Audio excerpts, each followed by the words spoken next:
ashimwe, ndabasuhuje mu izina rya Yesu. Mukingurire ataraguhitaho, mukingurire ataraguhitaho. Ayo niyo magambo tugiye kwigana, kandi umwuka aze kubana n'imitima yacu kugira ngo nituza gusoza buri wese abe yagize icyo akuramo.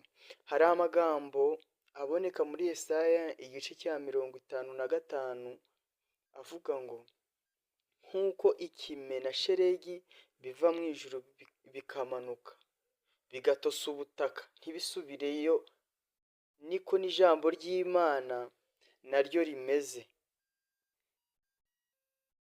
Mu gihe aritumye ntabwo risubirira yaho ngaho, ngo ahubwo risohoza icyo yaritumye cyangwa se icyo yaritumye.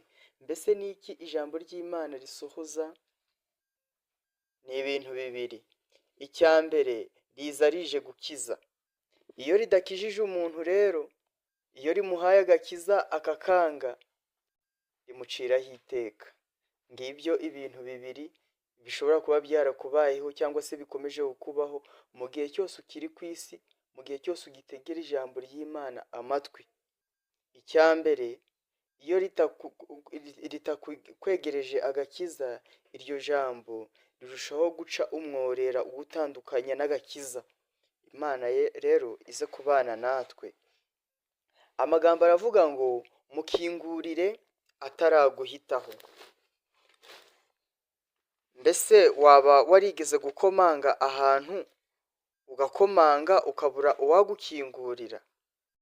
Njyewe rimwe na rimwe nagiye nkomanga ahantu runaka, bakambaza uwo ndiwe nkiri ku muryango, nkumva bashatse no kumbaza ibibazo byinshi bashaka kubinsobanuriza ku muryango. Ariko iyo umuntu umukomangiye gutyo akagutinza ku muryango akuvugisha, wumva n'umutima n'ubwuzu n'ubutumwa wari umuzaniye bisa nkaho bicitse intege. Rero niyo mpamvu tugiye kwigana amagambo avuga ngo mukingurire ataraguhitaho. Ibyahishuwe igice cyaho cya 3 ku murongo waho wa 20 haranditswe ngo dore mpagaze ku rugi ndakomanga, umuntu niyumva ijwi ryanjye agakingura urugi, nzinjira iwe dusangire. Ndasubiramo, dore mpagaze ku rugi ndakomanga, umuntu niyumva ijwi ryanjye agakingura, nzinjira iwe dusangire. Kristo aravuze ngo ahagaze ku rugi arakomanga. Umuntu niyumva ijwi rye agakingura, azinjira iwe basangire. Ni ibintu bingahe? Icya mbere, dore mpagaze ku rugi ndakomanga. Kristo ahagaze kuri buri rugi rw'umuntu wese uri ku isi. Umuntu wese ufite umutimanama, Kristo aba ahagaze ku rugi rwe akomanga. Ariko ku ntambwe ya kabiri ngo umuntu niyumva ijwi ryanjye. Wari uzi ko umuntu ashobora kutumva ijwi ry'ukomanga? Mbese byaba ryari? Igihe cyose uri mu nzu asinziriye cyangwa nta muntu urimo. Ariko Kristo ntabwo akomanga ku nzu itarimo abantu, ahubwo akomanga ku rugi rwose azi neza ko harimo umuntu. Nirwo ahagarara ku muryango agakomanga. Ariko ikibazo, abamwumva ni bose? Ese inzugi zose akikomangaho abantu bose niko bumva ijwi rye? Niyo mpamvu avuze ngo dore mpagaze ku rugi ndakomanga, umuntu niyumva ijwi ryanjye agakingura. Iyo ni intambwe ya 3 tugezeho. Ubwo umuntu ashobora gukomangirwa ndetse akumva, ariko ntakingure. Mbese ni abantu bangahe Kristo agenda akomanga ku mitima yabo, bamaze kumenya n'icyo bagomba gukora kugira ngo bakizwe?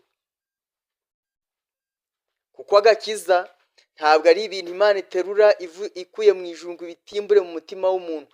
Hari intambwe umuntu asabwa kugira ngo akizwe.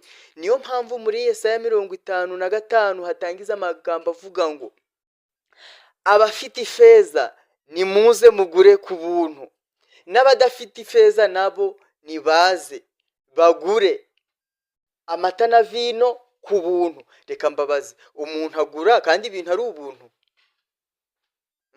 Umuntu agura ibintu by'ubuntu?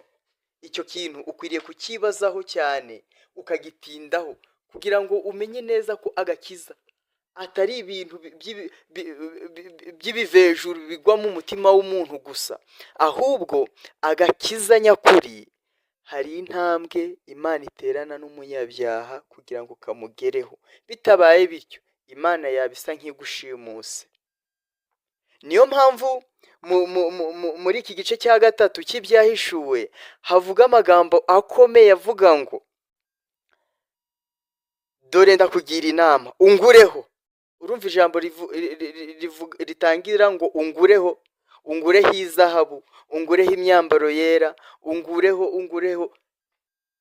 Iryo jambo kugura nta kindi ni ubushake bw'umunyabyaha. Muze mugure agakiza, n'abadafite ifeza muze mugure ku buntu. Kuki atakoresheje ijambo ngo muze mufate ku buntu? Muze mugure ku buntu. Niyo mpamvu rero ubushake bwa muntu nibwo bugaragariza Satani neza ko uwo muntu arambiwe ubutware bwe, ko ahindukiriye ubundi butware cyangwa se ubundi bubasha. Niyo mpamvu isi n'ijuru bihita bihamya ko uwo muntu avuye mu maboko ya Satani, atari uko Imana imutwaje imbaraga zayo irusha Satani, ahubwo kubw'ubushake bwa muntu. Umwami ahabwa icyubahiro. Rero haranditswe ngo dore mpagaze ku rugi ndakomanga, umuntu niyumva ijwi ryanjye agakingura, nzinjira iwe dusangire. Mbese ni ugusangira iki? Turaza kubireba. Indirimbo ya Salomo haranditswe ngo ni mu gice cya gatatu ku murongo waho, turahera ku murongo wa mbere. Ni indirimbo igiye kuririmbwa n'umugeni. Umugeni turaza kureba uwo ari we. Nijoro ndi ku buriri bwanjye nshaka uwo umutima wanjye ukunda, ndamushaka ndamubura. Reka nkubwire, buriya uyu muntu yari afite ikihe kibazo kugira ngo ararane n'umuntu nibujya gucya cyangwa se najya gukanguka amushaka mubure? Yari afite ikibazo cy'ibitotsi. Yari afite ikibazo cy'ibitotsi. Haranditse ngo nijoro ndi ku buriri bwanjye nshaka uwo umutima wanjye ukunda, ndamushaka ndamubura. Niko kuvuga nti ngiye kumushaka, ngendagende mu mudugudu, mu nzira no mu miharuro, nshake uwo umutima wanjye ukunda. Yari azi n'ahantu ashobora kumushakira. Naramushatse ndamubura. Nahuye n'abarinzi bagenda mu mudugudu, ndababaza nti mbese mwabonye uwo umutima wanjye ukunda? Nta gisubizo bamuhaye. Bitewe n'iki? Ku murongo wa 4, tugitandukana gato mbona uwo umutima wanjye ukunda, ndamufata nanga kumurekura. Amena. Kugeza ubwo namugejeje mu nzu ya mama, mu cyumba cy'uwambyaye. Amena. Ahangaha tubonye umunyabitotsi waryamye akararana n'umuntu, ariko kubw'ibitotsi bye byinshi agashaka uwo umutima we ukunda akamubura. Ariko agize amahirwe ngo ajya kumushaka aramubona. Aya ni amahirwe yabonye, ariko tugiye kureba mbese aya mahirwe azayahorana. Aya mahirwe mbese byagenze bite? Mu gice cya 5 hari indi ndirimbo yaririmbye, indirimbo uyu mugeni yaririmbye. Yari afite ikibazo. Ni ikihe kibazo yari afite? Turaza kukireba. Igice cya 5, indirimbo ya Salomo. Ndaje mu murima wanjye. Iyi ndirimbo igice cya mbere kigiye kuririmbwa n'umukwe, ari we Kristo. Uyu mukwe ni Kristo, niko byanditswe mu Bakorinto. Ndaje mu murima wanjye, yewe mushiki wanjye, mugeni wanjye. Nasoromye uduti tw'ishangi twanjye n'utw'imibavu yanjye, nanyoye vino yanjye n'amata yanjye. Nimurye yemwe nshuti, nimunywe, nukuri munywe cyane, mwa bakunzi banjye mwe. Umugeni nawe agiye kuririmba. Iki gice kiri kuririmbwa n'umugeni, ariko kiri kuririmbwa n'umukwe, ariko mugiye kumva ahantu ari kukiririmbira. Mbese ari kukiririmbira mu nzu y'umugeni we. Reka twumve. Umugeni nawe agiye gutangira aturirimba indirimbo. Igice cya mbere araririmbye, aragize ngo nari nsinziriye. Ngo yaragenze uti, uyu mugeni afite ikibazo cyo gusinzira, afite ikibazo cy'ibitotsi. Nari nsinziriye ariko umutima wanjye uba maso. Uku gusinzira ubundi kwitwa guhunikira. Icya gihe abantu bakunda kuryama ku manywa, hari ukuntu umuntu agira ibitotsi byinshi agasinzira ariko akumva umutima uri maso. Uyu mugeni nawe niko yari asinziriye. Nari nsinziriye ariko umutima wanjye uba maso. Ubundi umutima w'umugeni ntujya usinzira, amaso ye niyo ahuma cyangwa se niyo asinzira. Nari nsinziriye ariko umutima wanjye uba maso, numva ijwi ry'umukunzi wanjye akomanga aramutse ati. Ubwo umugeni umukwe yari ariho cyangwa umukunzi we yari ari ku muryango hanze. Akomanga agira ati, nkingurira mushiki wanjye, mukunzi wanjye utagira inenge, numa yanjye. Mbega nuko umutwe wanjye, kuko umutwe wanjye watonzweho n'ikime. Yarakomanza akomanga ijoro ryose, umukunzi nta kumukingurira. Icyakora ari kumwumva, ari kumwumvira hirya mu bitotsi, agatekereza uburyo agiye kwikuraho uburingiti agiye mu mbeho. Ariko tugiye kumva nimba ari imbeho yatumye adasohoka, turabyumva neza. Maze umukunzi baramubwira ngo kuko umutwe wanjye watonzweho n'ikime, n'umusatsi wanjye urimo ibitonyanga bya nijoro. Hari mu gicuku. Maze umukunzi nawe mwumve uburyo agiye kumusubiriza mu nzu, ari ku buriri bwe. Ku murongo wa 3 nawe agiye kuririmba amusubiza. Nikuyemo umwambaro, nawambara nte? Nogeje ibirenge byanjye, nabyanduza nte? Umukunzi wanjye, yego, ku murongo wa 4, umukunzi wanjye aseseka ukuboko. Yanze kumukingurira. Umukunzi we aravuga ati, ubundi ni ibiki ku mukunzi wanjye yanze kunkingurira? Reka nikingurira ubundi. Umukunzi we agiye kwikingurira, ariko mwumva ikibazo. Agiye kwikingurira ari hanze kandi urugi rwakingiriwemo imbere. Umurongo wa 4, umukunzi wanjye aseseka ukuboko mu mwenge w'urugi, maze mu mutima wanjye urukundo rwinshi rwuzuramo. 5, ndabyuka njya kumukingurira. Ibiganza byanjye bitonyangaho ishangi iva ku ntoki zanjye, itonyanga ku byuma bikingishwa urugi. Maze nkingurira umukunzi wanjye, ariko nsanga yahavuye yigendeye. Umutima wanjye wari washigutse ubwo yavugaga. Agiye gukingura noneho bitewe n'iki? Umukunzi we agiye kumufatana igihanga. Uko biri kose manza hari umuntu bari kumwe mu nzu. None yamwinginze, nyabuna kingura. Ati, nakuyemo imyambaro. Ariko mumbwire, umukunzi urugubwira isoni z'umukunzi we ngo yakuyemo imyambaro. Ariko turaza kureba n'uwo mwambaro yari yakuyemo uwo ari we. Maze arakomanga biranga. Yigira inama yo kwikingurira, aseseka ukuboko kugira ngo akuremo ibyuma byakingishijwe umuryango. Ariko se yari kubishobora? Nawe tekereza, agiye gukuramo ibyuma bikingishijwe urugi bisesetse hagati y'umuryango, acishe ukuboko hejuru y'umuryango cyangwa munsi y'umuryango. Murumva ibyo bintu bishoboka? Ntabwo bishoboka. Niyo mpamvu agerageje tekinike zose zo kwikingurira byanze, aragenda. Undi nawe mu kugenda, kwa kundi yasesekaga ukuboko ngo urukundo rwe rwo gukunda umukunzi we yumvaga ari rwinshi, ariko ikibazo amaso yarimwe amakakama, umutima we wari uhunikiriye asinziriye. Ariko impamvu ngo yari asinziriye ariko umutima we uri maso, nuko yari azi icyo gukora. yari azi icyo gukora ariko ntiyagikora. maze nkingurira umukunzi wanjye ariko nsanga yahavuye yigendeye, yari yatinze. turaza kugaruka kuri uyu murongo. umutima wanjye wari washigutse ubwo yaravugaga kumva umutima urashigutse, wakingura ariko birananirana. ndamushaka ndamubura. yarakinguye maze aramushaka aramubura. ndamuhamagara ntiyanyitaba. umurongo wa 7. mpura n'abarinzi bagenda mu mudugudu, barankubita barankomeretsa. abarinzi b'inkike banyambura umwitero wanjye.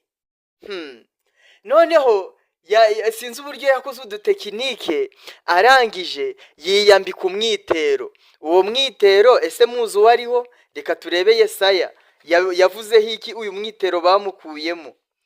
Yesaya igice cyaho cya 61 ku murongo wawo wa 10 haranditswe ngo, nzajya nishimira Uwiteka cyane, umutima wanjye uzajya unezererwa Imana yanjye, kuko yanyambitse imyambaro y'agakiza. uwo mwambaro ni umwe muri iyo myambaro, akamfubika umwitero wo gukiranuka. murumva ikintu yambuwe wa muntu, yambuwe gukiranuka. mbese uku gukiranuka ni ukuhe? hari amagambo Yesu yavuze, aravuga ngo ufite ngo azahabwa, ngo ariko udafite azakwa n'icyo yari afite, cyangwa se ufite azongererwa, ariko udafite n'icyo yari afite azacyakwa. none ni iki yari afite? ni iki azakwa? kandi adafite, ngo udafite azakwa n'icyo yari afite. murumva ko nguyu mukobwa yari yambaye ubusa, umukunzi wamukingurira, ariko tekinike yakoresheje bigasoza abonye umwitero akawitera, ariko ahuye n'abarinzi b'intwari na ka kitero nako bakamukuramo, agenda yambaye ubusa. uko tugiye kubireba ibyahishuwe igice cya 16 ku murongo wawo wa 15 haranditswe ngo, dore nzaza nk'umujura. ngo azaza nk'iki? uriya mukunzi yaje amaze gutelefona uriya musheri we? turabyibazaho. ngo dore nzaza nk'umujura, hahirwa uba maso akarinda imyenda ye. murumva aya magambo uburyo atangaje, ngo hahirwa uba maso kugira bitagenda bite? akarinda imyenda ye. ngo dore nzaza nk'umujura. ntabwo azaza ari uko amanje gushira stati nimba ari kuri YouTube y'ubu ngubu cyangwa se za Facebook. oya, ntabwo azabanza gutelefona. ngo azaza nk'iki? ngo azaza nk'umujura.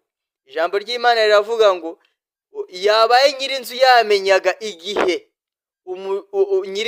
umujura azazira kumwibira, ngo yakabaye maso, ngo ntiyakamukundiye ko acukura inzu ye. ahubwo reka turaza kurigarukaho mu kanya iryo somo turi gusatira umusozo. haranditswe ngo, dore nzaza nk'umujura, hahirwa uba maso akarinda imyenda ye, kugira ngo atagenda yambaye iki? yambaye imyambaro, yambaye mini, oya, yambaye ubusa. na kakamini ntako yambaye. kakamini Adamu yari yambaye we n'umugore we, ntako yambaye. ngo ahubwo atagenda ameze ute? ngo atagenda yambaye ubusa, bakareba isoni z'ubwambure bwe. Imana idufashe cyane. twari turi kugaruka kuri ariya magambo avuga ngo yabaye nyirinzu yamenyaga igihe umujura azazira agacukura inzu ye, yakabaye maso kugira atamukundira gucukura. uyu mujura ubundi ni iki gituma aza kuri uru rugo akaza mu gicuku aje gucukura? ni iki yari gushaka? mbese nta mafaranga ari gushaka muri iyi nzu? reka da, ari gushaka wa mwambaro, ari gushaka ya kanzu. niyo mpamvu uyu muntu nawe ahawe itegeko rivuga ngo ukwiriye kuba maso kugira ngo urinde imyambaro yawe wa mujura atayitwara. amen. wa mujura atayitwara. Hahirwa uba maso. None uyu mukobwa we yabaye maso uruhande rumwe, urundi ruhande arasinzira. Umutima we wabaye maso, ariko amaso ye nyamaso arahunikira, arahunyiza.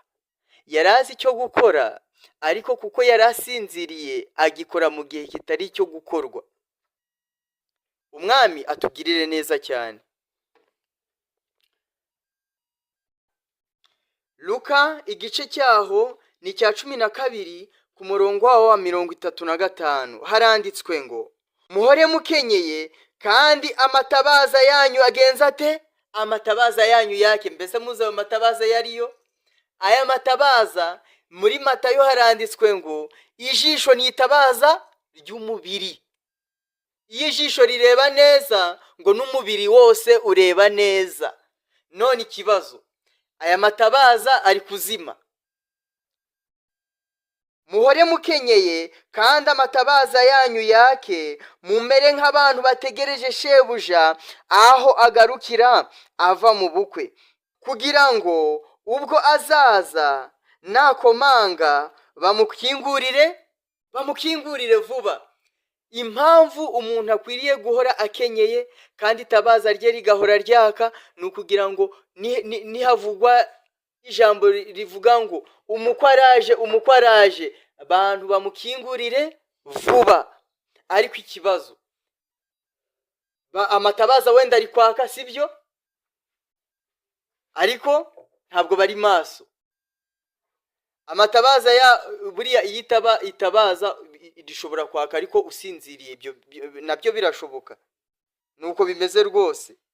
Itabaza rishobora kwaka ariko usinziriye. Icyakora ushobora kuba utanasinziriye ariko wakuyemo imyambaro, ngo kugira nakomanga bamukingurire vuba. Impamvu kiba kure kumukingurira vuba nuko bitagora umuntu wambaye kuhita byuka ngo ajye gukingura. Ariko ikibazo, uyu muntu ari maso ariko yakuyemo imyambaro. Nukuvuga ngo arajya gushakisha uburyo yambara, cyane ko uyu mukunzi nta nubwo yarazi uburyo uyu mwambaro wambikwa cyangwa se uyu mwambaro wambarwa. Bitewe n'iki? Uyu mwambaro ni Kristo uwutwambika, nk'uko muri Yesaya twabibonye ngo kuko wanyambitse umwambaro w'agakiza. Murumva uwo mwambaro? Ngo kuko wanyambitse umwambaro w'agakiza ukanyambika no gukiranuka. Iyi myambaro nta wayiyambika ngo bishoboke. Niyo mpamvu umuntu aba akwiriye kurinda kugira ngo atawukuramo. Icyo ni kimwe. Kandi atawanduza. Icyo ni ikindi. Atawukuramo kugira ngo atagenda yambaye ubusa, kuko nta wundi muntu wawumwambika wo kumwambika yanze kumukingura. Icya kabiri, kugira ngo utagaragaraho ibizinga. Kandi iyo umwambaro ugaragayeho ibizinga ntabwo uba ukiri uwa Kristo. Harakomeje havuga ngo, hahirwa abagaragu shebuja azaza agasanga bari maso. Ndababwira ukuri yuko azakenyera akabicaza akabahereza. Naza mu gicuku cyangwa mu nkoko agasanga bameze batyo, bazaba bahirwa. Kandi mumenye ibi yuko nyirinzu iyaba yamenyaga igihe umujura azaza, yabaye maso ntiyamukundira ko inzu icukurwa.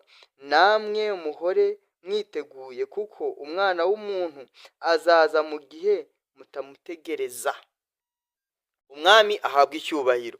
Umwana w'umuntu ngo azaza mu gihe abantu batamutegereza. Niyo mpamvu bakwiriye guhora bakenyeye. Abantu ntibirate bavuga ngo kera nkitangira urugendo rwa gikristo nari intwari. Ariko se niba wari intwari, kuki uwo mwambaro wawukuyemo? Mu mubwiriza haravuga ngo umuntu navuga ko iminsi ya kera iruta iy'ubu ngubu. Maze umuntu akibaza ngo ni kuki ibihe bya kera biruta iby'ubu ngubu? Haranditswe ngo uzamenye ko atari ubwenge bukuvugishije buryo. Ntabwo ari ukubaha Imana kuba kukuvugishije bene ayo magambo, ahubwo ni uko ubona imibereho yawe ya kera utangira iby'agakiza iruta iy'ubu ngubu. ariko nawe ibaze mu marushanwa utangiranye umuvuduko ukagenda wirata umuvuduko watangiranye amarushanwa ukavuga ati umva nubwo ndi kugenda gake gake ariko natangiye amarushanwa mfite umuvuduko. Ni ukuri iyo ndahiro yawe yaba ifite ikibazo cyangwa se icyo kivugo cyawe cyaba kirimo ikibazo, ntabwo cyaba cyumvikana. Rero reka umwami atugirire neza. Tugiye gusoreza ku magambo aboneka mu byahishuwe. Isomo dusorejeho ni ibyahishuwe nk'uko mbabwiye 19 ku murongo wa 7 haranditswe ngo tunezerwe twishime tuyihimbaze kuko ubukwe bw'umwana w'intama busohoye, umugeni we akaba yiteguye, kandi ahawe kwambara umwenda w'igitare. Ngo agenze ute? Ahawe kwambara umwenda w'igitare mwiza urabagirana utanduye. Uwo mwambaro ni uwuhe? Agakubo. Uwo mwenda w'igitare mwiza niwo mirimo yo gukiranuka y'abera. Uwo mwenda niyo mirimo yo gukiranuka y'abera. Murumva wa mwitero ngo wo kugenza ute? Umwitero wo gukiranuka. Uwo mwitero ni imirimo umuntu yitera inyuma ariko afite n'umwambaro imbere, umwambaro w'agakiza. Imirimo igomba kujyanirana n'agakiza. Agakiza katagira imirimo ntacyo kamaze. Icyakora n'imirimo itagira agakiza byose ntacyo bimaze. Ariko uyu mugeni yaravudutse asohoka mu nzu kuko ikanzu yari yananiwe kuyambara y'agakiza, asohokana umwitero. Umwitero ni iki? Imirimo. Yasohokanye imirimo gusa itagira agakiza, kuko agakiza ko yari yabuze uwakongera kukamwambika amahoro yo kwishimira iby'agakiza.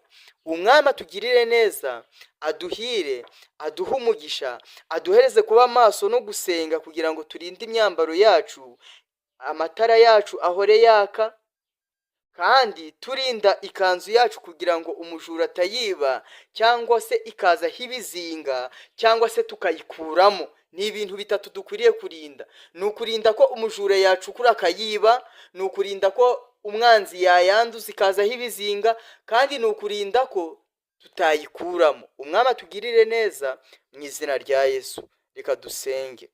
Data wera, turagushimiye, urakoze. Utwigishije icyigisho cyiza cyo kurinda imyambaro.